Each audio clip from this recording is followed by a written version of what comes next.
Who's ready to be more productive? Anybody out there feel like you're constantly going, but you're just spinning your wheels? Coming up in a few minutes here on Coffee with Dr. Scott, I'm going to give you one of my secrets to being more productive throughout your day. Also on Coffee with Dr. Scott today, do you ever wonder what happens to those new patients who just no-show on you? They call you up, they schedule an appointment, but then they just don't show up for the appointment? Answer to that is coming up here soon as well. So thank you for joining me for Coffee with Dr. Scott, even though we're still drinking water. Surprisingly, do not miss coffee as much as I thought I would. I know one of my viewers has mentioned having a caffeine withdrawal, headaches, and I was expecting them, have not had them. I actually feel really good. So what's it been now? 60 some hours that I haven't eaten, and oddly feel wonderful about it. So kind of excited about this fast here. All right, let's see who's joining me here. Taryn and Tyler. Let's get to the question of the day today, which is right there. If you could interview any one person in the world, who would it be and why? So put that answer in the comments down below. If you could interview anybody in the world, who would it be and why? Also, while you're thinking of that and typing it up, down there in the comments there should be a link to more requests for more help from me. My tour has been going gangbusters here. My next 3 weeks are kind of crazy as far as travel is concerned, but I'm really excited about them. Next week I hit Albuquerque, Phoenix and Tucson, and Las Vegas. So I'm looking for a breakfast spot in Las Vegas. I've already got one in Phoenix. One of my favorite spots is in Phoenix called the Breakfast Club right there. Oh, that's in Scottsdale, actually. So put your answer down in the comments down below. Or, I'm sorry, click the link down below. I'll take you over to my business page where we have a request for the best breakfast place in Vegas.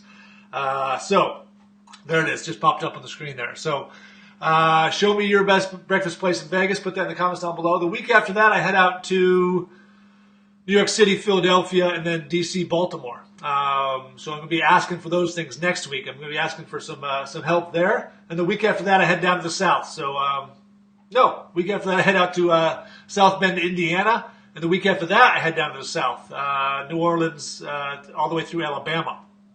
So any of those areas, you know anybody, make sure you tag them in these posts. Let them know that I'm coming out there on my tour. If you could interview any person in the world, who would it be and why?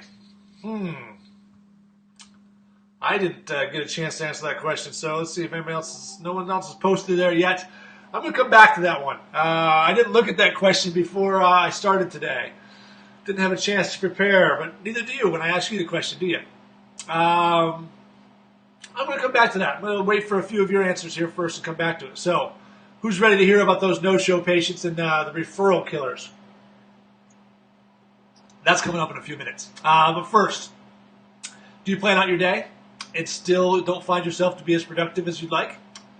Would you like to know my secret for being more productive? It's really not that much of a secret. But here it is. It's priorities. Oh, trying to get that up there. Is that the right one? Nope.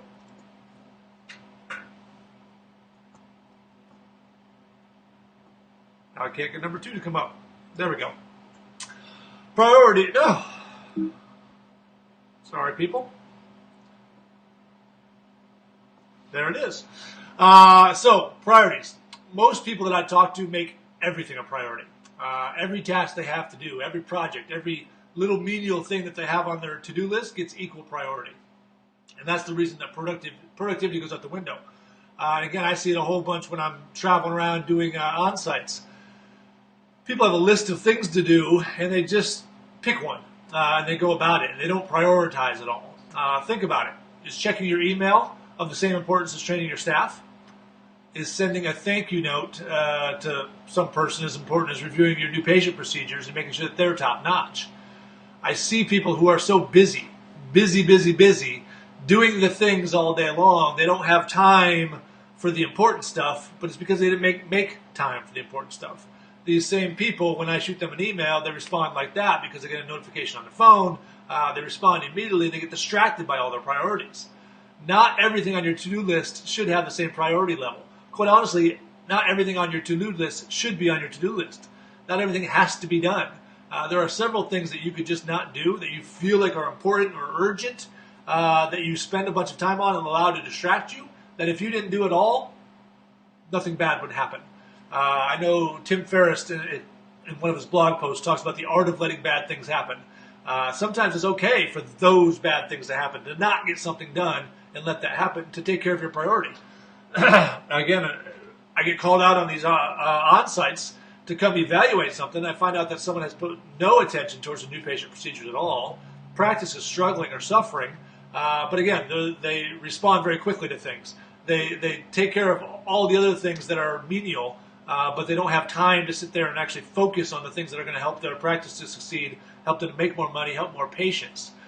So start ranking your tasks and your to-dos by priority level, highest to lowest, obviously.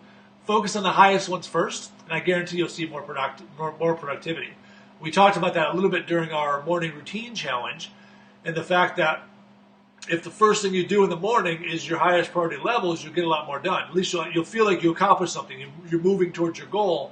Whereas if you obviously check your email first and start dealing with everybody else's agenda first, you're never going to get done what you know you need to get done.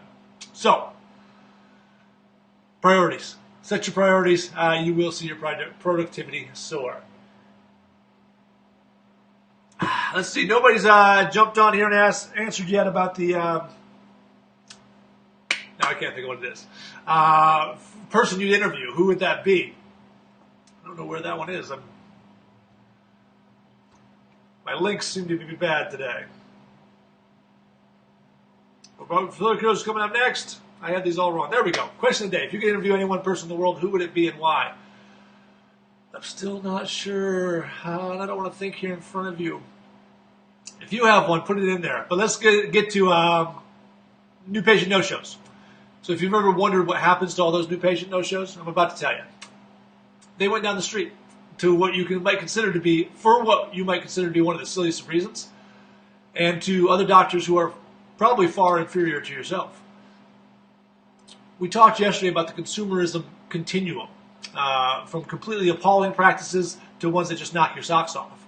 And what I've found in regards to that is that you're flattering yourself if you honestly think that you can see your own consumerism failures. None of us can. None of us can see, you can't see the forest in the trees type of a concept. None of us can see our own faults. And I like to call these consumerism failures the referral killers, because that's exactly what they do. If you're not very good at all of these things that we're going to talk about, that create you being on the high end of the consumerism continuum, your patients will not refer, but you'll also notice it in the fact that people don't show for their new patient appointments because something went wrong, something tipped them off, something made them feel like they didn't belong there, and they started calling somebody else. So we've got to take a look at these things because that's about to change. Because over the next several weeks on the show here, I'm going to show you how to spot them. I'm going to show you how to fix them. And I'm going to show you how to turn every delivery weakness in your practice into a powerful referral generating opportunity. So we're going to take these things right now that are detriments to your practice, and we're going to turn them into opportunities for your practice. And to do that, you're going to have to learn and to master what I call the referral essence components. If you want to stop the no-shows, you got to spend some time and energy on the referral essence components. There are 6 of them.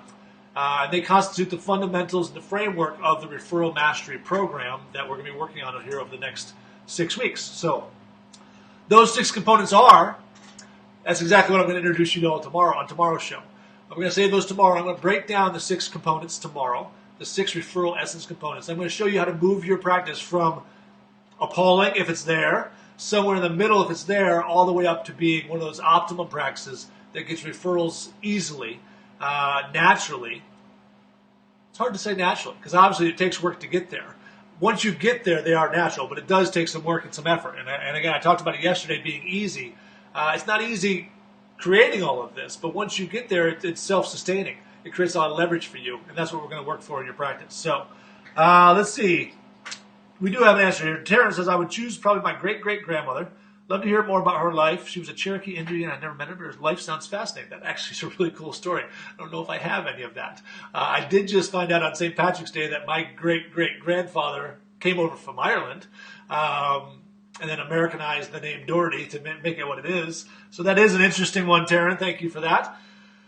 I don't know. Everything in my mind is thinking more athlete or somebody that's achieved greatness. Michael Jordan or something of that nature is someone who I would want to talk to. Tony Robbins would be fun to interview. See really how he stays that turned on all the time. So anyways, those would be my answers. Again, tomorrow we're going to go over those 6 referral essence components. Make sure you come by for that. It's going to be one of the better shows. It's going to kind of set up the rest of these 6 weeks here. So stop by for that, and I will see you tomorrow morning at 7 a.m.